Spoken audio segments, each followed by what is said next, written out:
Vamos discutir hoje mais um capítulo do tomo 1 do Capital. Desta vez, o capítulo 18, que tem por título O Salário por Tempo. Marx observa neste capítulo que o salário pode assumir formas bastante variadas.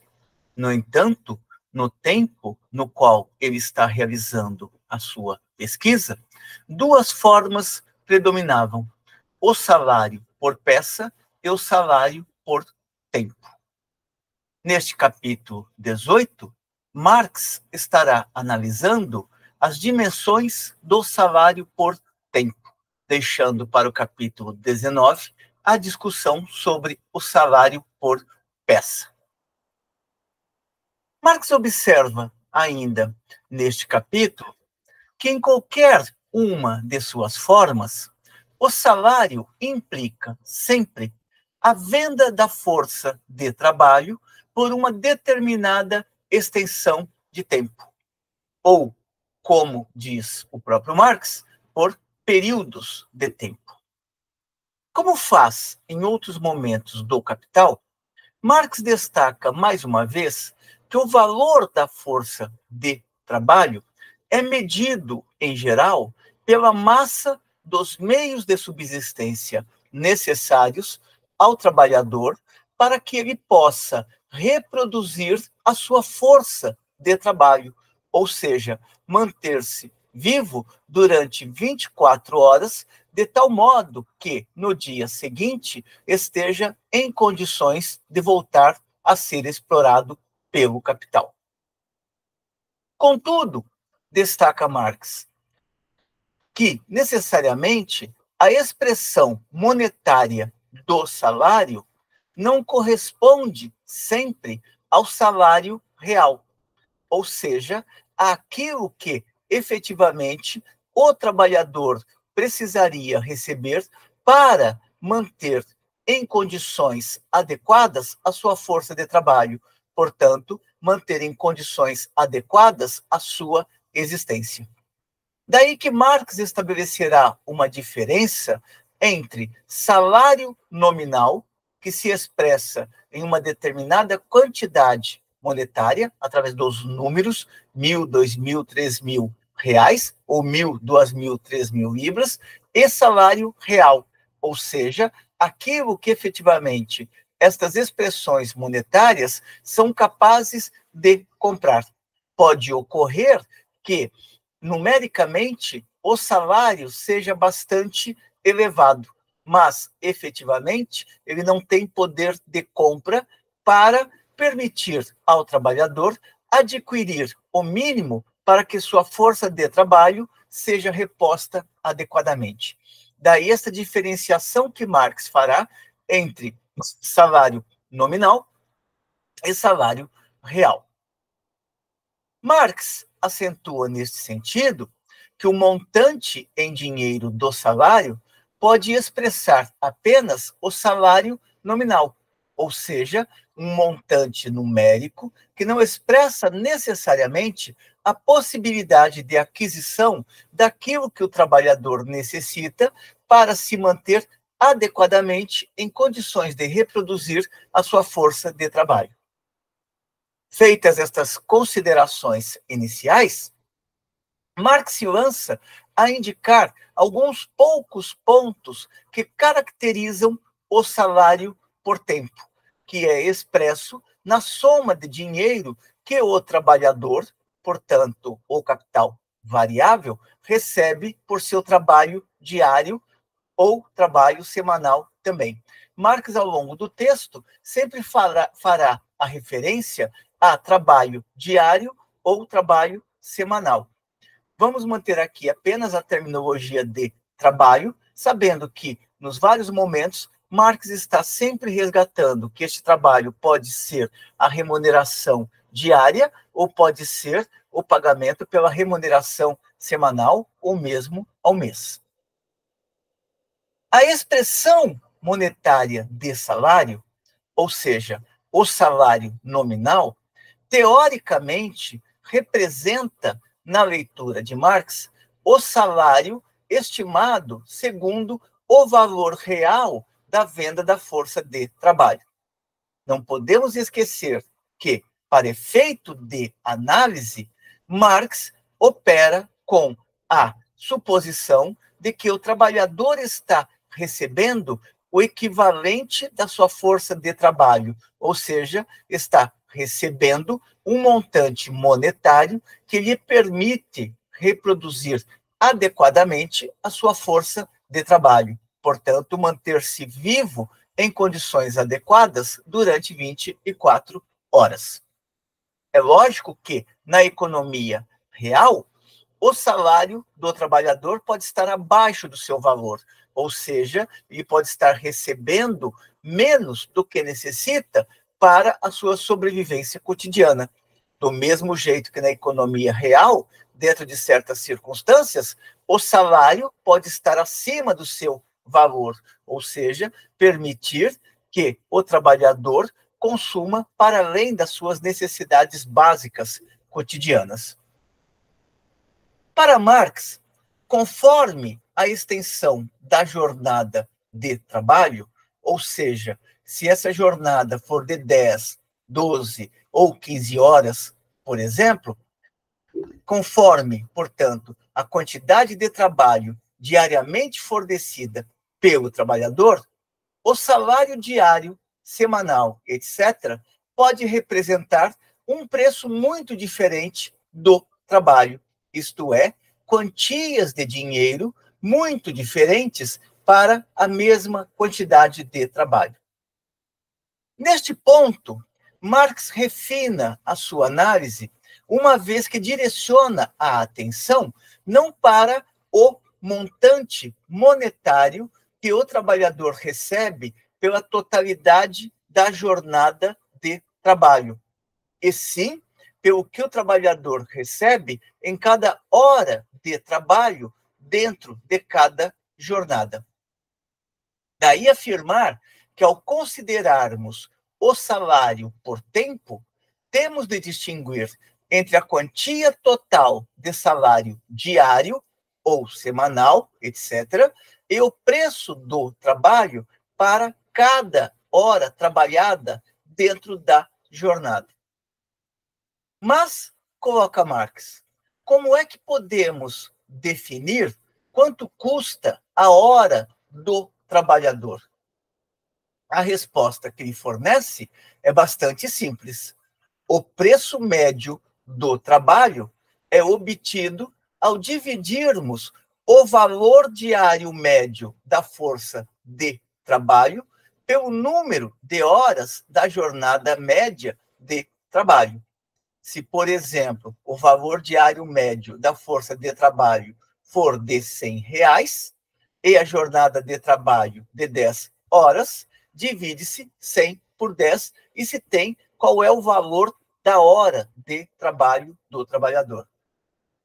Assim, prossegue ele, se, por exemplo, o valor diário da força de trabalho for de 3 shillings, portanto, o produto do valor resultante de 6 horas de trabalho e a jornada de trabalho for de 12 horas, o preço de 1 hora de trabalho será o resultado do valor da força de trabalho, isto é, 3 shillings, dividido pela quantidade de horas envolvida pela jornada, ou seja, 12 horas.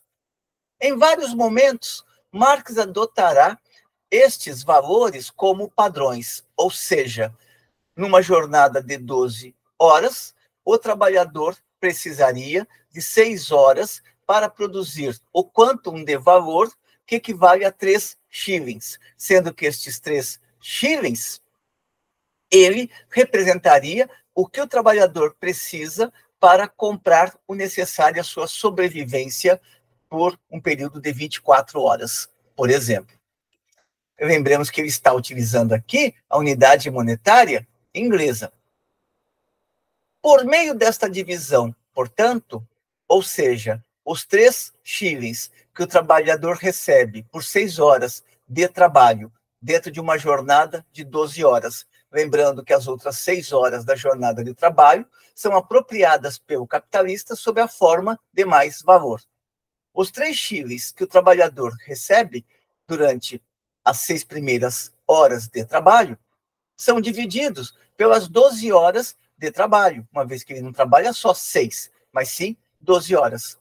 Por meio desta divisão, chega-se à unidade de medida para o preço do trabalho, ou seja, o valor da hora de trabalho. Marx vai observar também que o salário diário, semanal, etc., pode permanecer o mesmo, ainda que o preço do trabalho caia continuamente, ou seja, ainda que o preço da hora do trabalho caia continuamente. Ou seja, o trabalhador pode continuar recebendo 3 chiles pela jornada trabalhada, mas, dependendo do número de horas envolvido pela jornada de trabalho, isto vai fazer com que a sua hora de trabalho tenha um valor X ou um valor Y. Vejamos o exemplo fornecido por Marx. Primeiro, com a unidade monetária inglesa, e depois tentaremos traduzir isto brevemente para reais. Se a jornada de trabalho usual for de 10 horas, quando ele fala trabalho usual, é a média que em determinado momento tem a jornada de trabalho dentro de uma determinada sociedade em um determinado tempo histórico. Se a jornada de trabalho usual for de 10 horas e o valor diário da força de trabalho for de 3 shillings, o preço da hora de trabalho será 33 sobre 5 pence.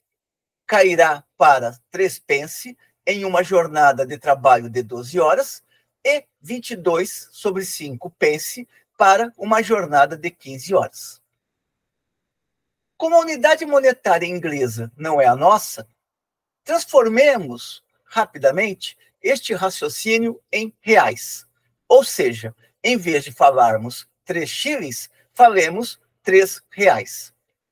Dividido pela extensão da jornada de 12 horas, teríamos, então, 3 reais sobre 12. Portanto, numa jornada de 10 horas, 3 sobre 10 representaria um montante de 30 centavos a hora trabalhada.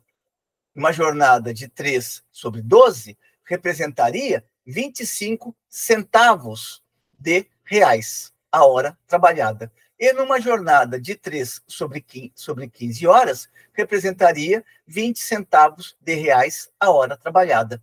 Ou seja, mantendo-se fixo os 3 reais pagos ao trabalhador, quanto mais aumenta a jornada de trabalho, mais cai também o valor da hora trabalhada, ou o preço da hora trabalhada. Ou seja, o trabalhador continua recebendo os 3 reais, mas o preço da hora do seu trabalho, dependendo da extensão da jornada, cai. Assim, observa Marx, existem métodos adotados pelo capital para reduzir o preço do trabalho sem a necessidade de rebaixar o valor nominal do salário diário, ou seja, 3 shillings, ou semanal. Prosseguindo, Marx observa que para o capital é muito mais interessante operar com o preço da hora trabalhada do que com o montante monetário necessário de ser pago em uma jornada de trabalho completa, ou seja, os 3 shillings ou os 3 reais aos quais fizemos referência.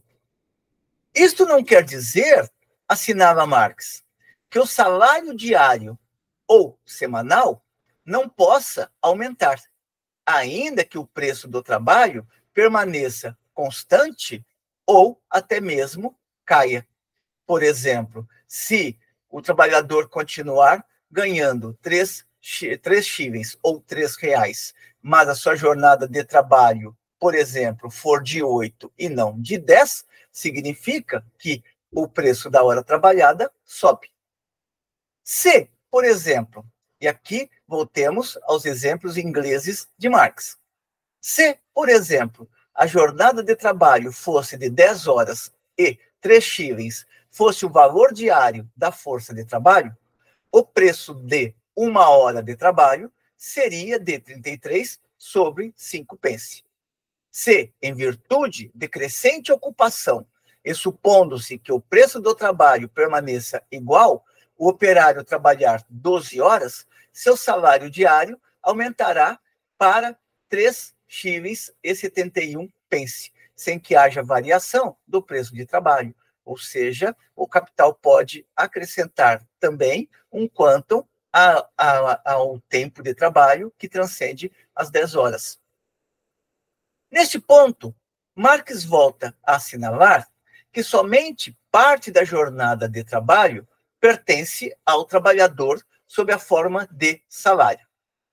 Assim, em uma jornada de trabalho de 12 horas, por exemplo, 6 horas pertencem ao trabalhador, representam o seu salário, e as outras 6 horas pertencem ao capitalista. Deste modo, em uma jornada completa, o trabalhador gera não apenas 3 shillings, e sim o dobro. Ou, para pegar a unidade monetária em reais, em vez de gerar apenas 3 reais na jornada de trabalho, ele geraria 6 reais na jornada de trabalho. Voltemos ao próprio texto de Marx. Suponha que a jornada seja de 12 horas e que o valor diário da força de trabalho seja de 3 shillings, isto é, o produto de valor de 6 horas de trabalho. Ou seja, em 6 horas de trabalho, o trabalhador gerou um quantum de valor equivalente a 3 shillings. Nessas circunstâncias, o preço da hora de trabalho será de 3 pence e seu produto de valor somará 6 pence. A elevação do valor nominal do salário diário ou semanal pode, pois, ser acompanhada de um preço constante ou decrescente do trabalho.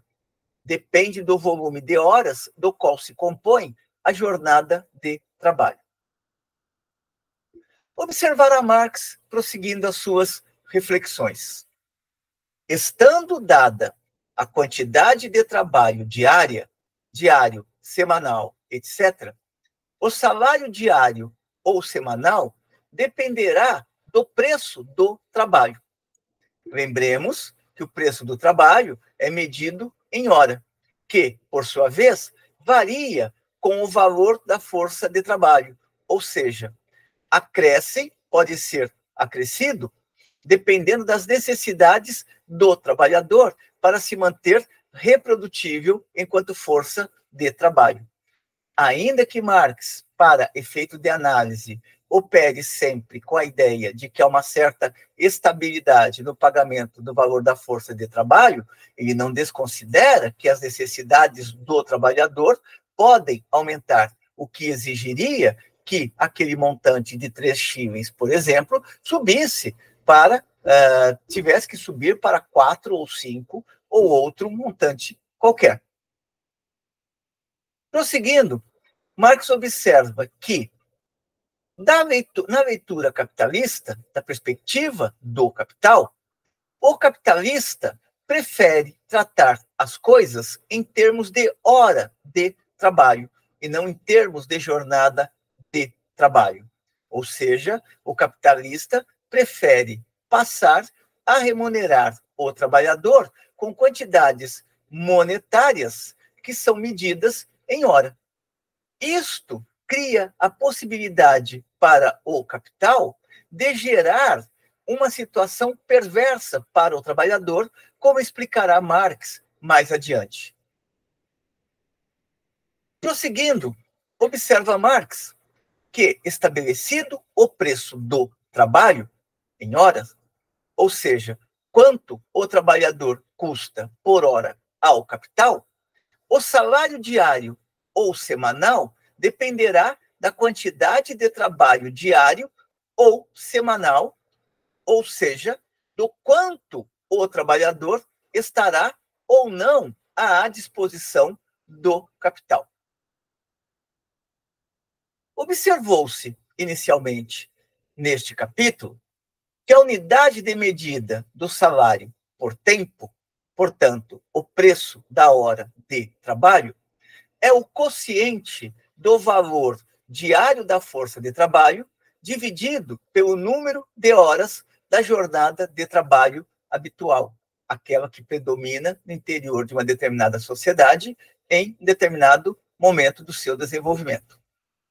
Ora, se o trabalhador estiver ocupado menos de 12 horas por dia, por exemplo, somente 6 ou 8, ele receberá, mantendo-se esse preço do trabalho, ou seja, mantendo-se o cálculo da hora, mantendo-se esse preço do trabalho como referência para a remuneração, e não o quanto o trabalhador precisa efetivamente receber diariamente ou semanalmente para se manter vivo, um salário diário abaixo do necessário. Ou seja, se o capitalista adota a medida de 1 hora, ele vai pagar ao trabalhador tendo por referência a hora, e não aquilo que o trabalhador necessita para sobreviver.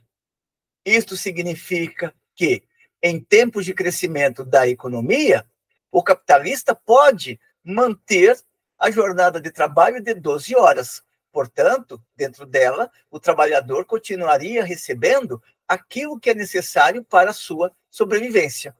No entanto, se ele reduzir estas 12 horas e passar a depender apenas de 8, 9, 10 ou 7 horas, significa que não haverá tempo hábil para produzir as condições de existência do trabalhador.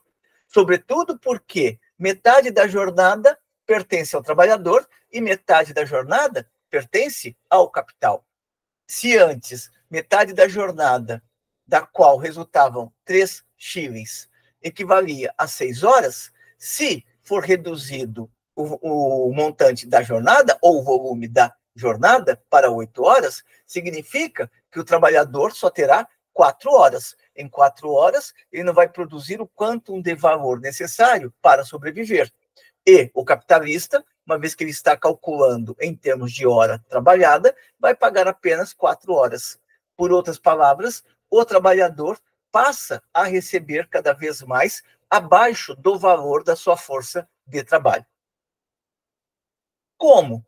Segundo o pressuposto adotado por Marx, portanto, o operário tem de trabalhar uma média diária de 6 horas para produzir um salário correspondente ao valor da sua força de trabalho, e como, de cada hora trabalhada, ele se apossa somente meia hora para si, uma vez que metade de cada hora trabalhada, portanto, 30 minutos, pertencem ao capitalista sob a forma de mais valor, se torna evidente que o trabalhador não poderá obter o produto de valor de 6 horas se estiver ocupado por menos de 12 horas. Do mesmo modo que é possível verificar as consequências destruidoras do sobretrabalho, observa Marx, agora é possível constatar as fontes dos sofrimentos que, para o trabalhador, decorrem de subemprego, ou seja, quando o capitalista o contrata apenas por algumas horas e não está preocupado em saber se aquele montante de horas vai produzir um quanto de valor necessário para a sobrevivência do trabalhador. O que interessa a ele é saber que naquelas horas que ele reduziu, ele continuará recebendo a sua parte do mais valor. Se o salário por hora é fixado como referência social, de maneira que o capitalista não se vê obrigado a pagar um salário diário ou semanal, mas somente as horas de trabalho durante as quais ele decida ocupar o trabalhador, ele poderá ocupá-lo por um tempo inferior ao que serviu originalmente de base para o cálculo do salário por hora ou para a unidade de medida do preço do trabalho, ou seja, aquela proporção dos 3 shillings sobre 12 horas. Significa que a jornada, adotando este procedimento, isso significa que a jornada de trabalho, portanto, a jornada de 12 horas, deixa de servir de referência e, em seu lugar, assume como base o valor da hora de trabalho. Desse modo, a conexão entre o trabalho pago e o não pago é suprimida. O capitalista pode, agora, observa Marx, extrair do trabalhador uma determinada quantidade de mais trabalho sem conceder-lhe o tempo de trabalho necessário para sua autoconservação dele, trabalhador.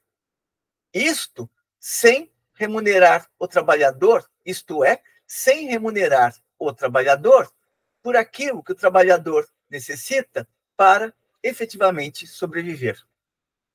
A consequência é que pode eliminar toda a regularidade da ocupação e, de acordo com sua comodidade, arbítrio e interesse momentâneo, o capitalista pode fazer com que o sobretrabalho mais monstruoso se alterne com a desocupação relativa ou total.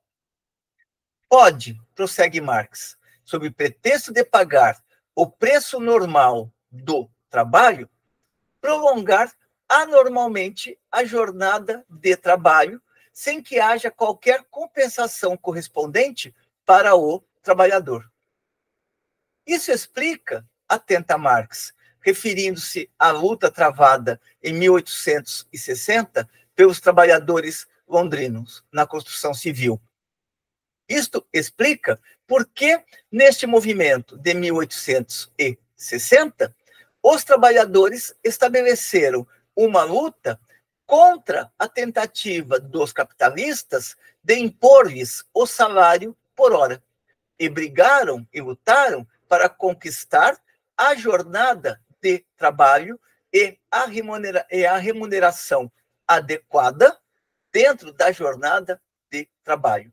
Lembremos que esta remuneração jamais será justa, uma vez que ela decorre de relações de exploração.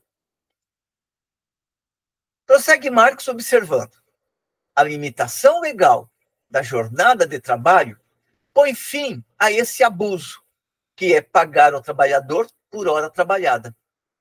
Embora não, naturalmente, coloque fim ao subemprego resultante da concorrência da maquinaria, da variação na qualidade dos trabalhadores empregados e das crises parciais e gerais. Ou seja, conquistar a jornada de trabalho não elimina as outras contradições que perpassam a economia capitalista.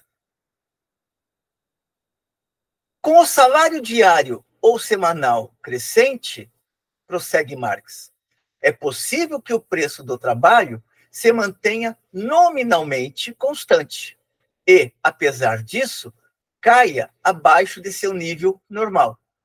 Isso ocorre sempre que, permanecendo constante o preço do trabalho ou da hora de trabalho, a jornada de trabalho é prolongada além de sua duração habitual. Ou seja, se o capitalista prolongar a jornada para 12, 14, 15 horas, mas continuar mantendo o pagamento de 3 shillings, significa que a hora trabalhada ela cai no seu valor, como demonstrado anteriormente. O valor da força de trabalho aumenta de acordo com o seu desgaste, destaca Marx. Isto é, com a duração de seu funcionamento e de modo proporcionalmente mais acelerado do que o incremento da duração de seu funcionamento. Lembremos que quanto mais se estende a jornada de trabalho, mais o trabalhador se desgasta. Por isso, em muitos ramos industriais em que predomina o salário por tempo, e Marx aqui está olhando para a realidade inglesa do seu tempo e também para certas realidades de outros países do continente europeu. Por isso, em muitos ramos industriais em que predomina o salário por tempo e inexistem limites legais para o tempo de trabalho, portanto, para a jornada e uma remuneração específica dentro desta jornada, por isso, em muitos ramos industriais em que predomina o salário por tempo e inexistem limites legais para o tempo de trabalho, surgiu naturalmente o costume de só considerar normal a jornada de trabalho que se prolonga até certo ponto. Além desse limite, o tempo de trabalho constitui tempo extraordinário e, se tomamos a hora como unidade de medida, é mais bem pago, embora frequentemente numa proporção ridiculamente pequena. A limitação legal da jornada de trabalho coloca um fim a este divertimento do capital de fazer com que o trabalhador se veja obrigado a estender ao limite a sua jornada de trabalho a fim de adquirir o mínimo para sobreviver diariamente. É um fato, observa Marx, que quanto mais longa é a jornada de trabalho num ramo da indústria, mais baixo é o salário. E que, quanto menor seja o preço do trabalho, tanto maior terá de ser a quantidade de trabalho, ou tanto mais longa a jornada de trabalho, para que o trabalhador assegure, ao menos, um mísero salário médio. Se o montante por hora cair, significa que o trabalhador terá que trabalhar mais horas para compensar esta queda e adquirir o montante necessário para a sua sobrevivência. A exiguidade do preço do trabalho atua como estímulo para o prolongamento do tempo de trabalho. O prolongamento do tempo de trabalho produz, por sua vez, uma queda no preço do trabalho e, por conseguinte, no salário diário ou semanal. Produz a queda porque quanto mais aumenta o número de horas de jornada, mantendo-se fixo o que o trabalhador deveria receber, o valor por hora cai. A determinação do preço do trabalho, segundo a fórmula valor diário da força de trabalho sobre jornada de trabalho de dado número de horas, demonstra que o mero prolongamento da jornada de trabalho, quando não há uma compensação, reduz o preço de trabalho. Ou seja, se naquela proporção de 3/12, o trabalhador passar a trabalhar 14 horas e, nestas 2 horas suplementares, não se acrescentar também um determinado quantum de equivalente à hora a mais trabalhada, o valor da hora trabalhada cai. Mas as circunstâncias que permitem ao capitalista prolongar a jornada de trabalho de modo duradouro são as mesmas que, inicialmente, permitem-lhe e, por fim, obrigam-no a reduzir também o preço nominal do trabalho, até que diminua o preço total do número aumentado de horas e, portanto, também o salário diário ou semanal. Lembremos que o capitalista não está concorrendo apenas com o trabalhador, ele está concorrendo também com outros capitalistas. Portanto, quanto menos ele conseguir pagar para o trabalhador, mais ele visualiza a possibilidade de ampliar a sua mais-valia. Neste ponto, Marx traz à tona 2 circunstâncias.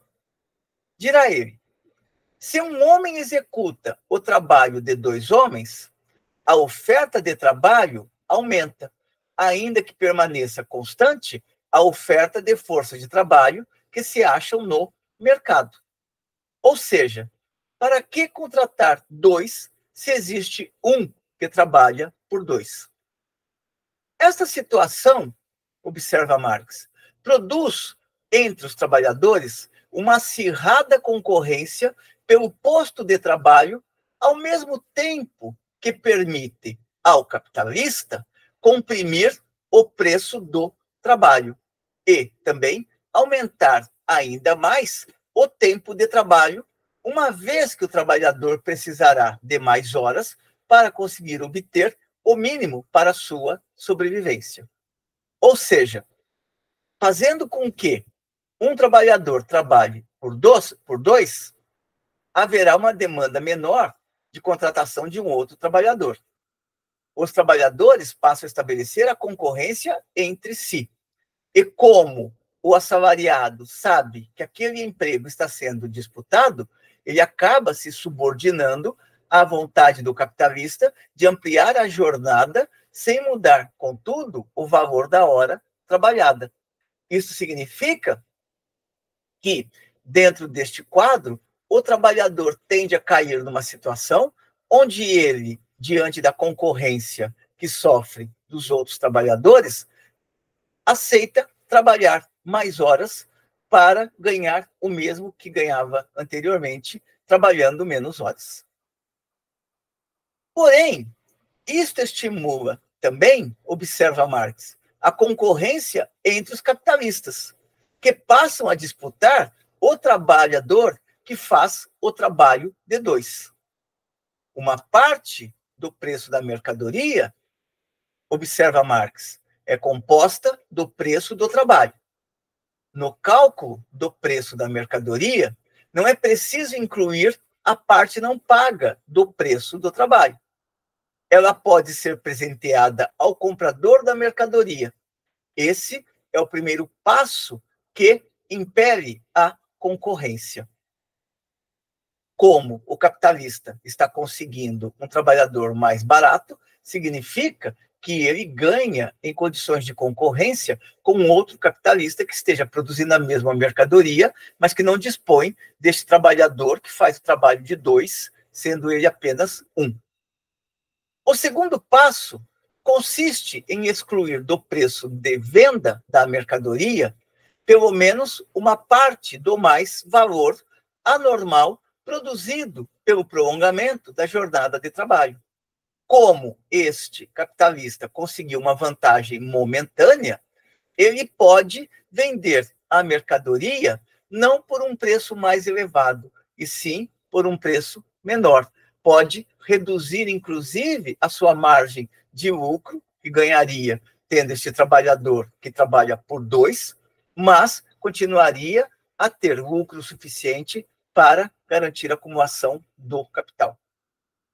Desse modo, constitui-se um preço de venda anormalmente baixo para a mercadoria, preço que se torna a base constante de um salário miserável e de uma desmedida jornada de trabalho. Marx vai destacar como a possibilidade de adquirir força de trabalho abaixo de seu valor motivava, na Londres de seu tempo, protestos entre os capitalistas que chegavam a defender o preço normal do trabalho. Nestas reivindicações, se evidenciava, ao mesmo tempo, como as relações sociais de produção se apresentam de modo mistificado no plano da consciência dos detentores do capital. Ou seja, eles acreditavam que, pagando o valor da jornada de trabalho, eles estavam pagando um salário justo, portanto, que naquele salário não estava embutida nenhuma exploração. Marx conclui, neste sentido, este capítulo com uma passagem na qual ele traz à tona, novamente, como que as relações sociais se apresentam de uma maneira cada vez mais fetichizada no interior da sociedade capitalista. Dirá ele, no cérebro dos capitalistas se reflete apenas a aparência das relações de produção. O capitalista não sabe que também o preço normal do trabalho encerra determinada quantidade de trabalho não pago e que, precisamente, esse trabalho não pago é a fonte normal de seu lucro. A categoria de tempo de mais trabalho não existe de modo algum para ele, o capitalista, pois esse tempo está na sua consciência, incluído na jornada normal de trabalho que ele acredita pagar quando paga o salário diário. Mas o que existe bem para ele é, sim, o tempo extraordinário, o prolongamento da jornada de trabalho, além do limite correspondente ao preço usual do trabalho. Diante de seu concorrente, que vende abaixo do preço de custo, e porque ele está contando com um trabalhador que trabalha por 2, ele defende até mesmo, ou seja, o capitalista que protesta, defende até mesmo um pagamento extra por esse tempo excedente. Ele não sabe, uma vez mais, que nesse pagamento extra também está incluído o trabalho não pago, assim como o preço da hora usual de trabalho. Com estes elementos, Marx encerra esta discussão a respeito do salário por tempo. No capítulo seguinte, ele discutirá o salário por peça. Mas esta discussão do salário por peça deixamos para uma próxima oportunidade. Espero que tenham gostado da discussão, que ela tenha contribuído para viabilizar uma maior compreensão deste texto de Marx, lembrando sempre que estas sínteses que procuramos fazer, ou estas exposições que procuramos fazer, não suprimem a necessidade da leitura do próprio texto, que é muito mais rico do que a exposição aqui realizada. De qualquer maneira, continuaremos aqui com os nossos esforços de trazer estas leituras complexas, tentando esclarecê-las o máximo possível, de tal modo a viabilizar uma maior compreensão por parte das jovens gerações de estudantes e de pesquisadores que se interessam pelos temas que envolvem o mundo contemporâneo e, em particular, a sociedade capitalista. Até uma próxima.